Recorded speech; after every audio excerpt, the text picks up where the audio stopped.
Why do you build me up? Buttercup, baby, just to let me down and mess me around, and the worst of all.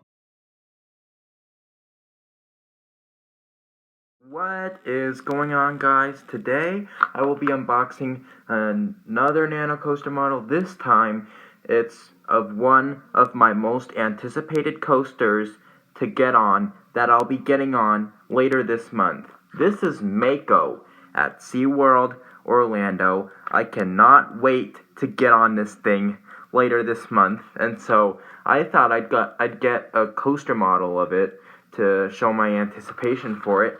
And so anyway, let's just get right into unboxing. The instruction manual.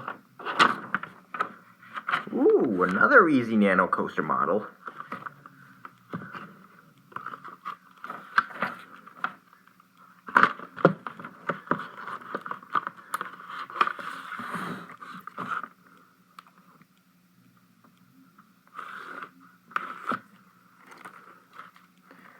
Here is the instructions and the pieces. So, oh, and there's the surface. Can't forget the surface.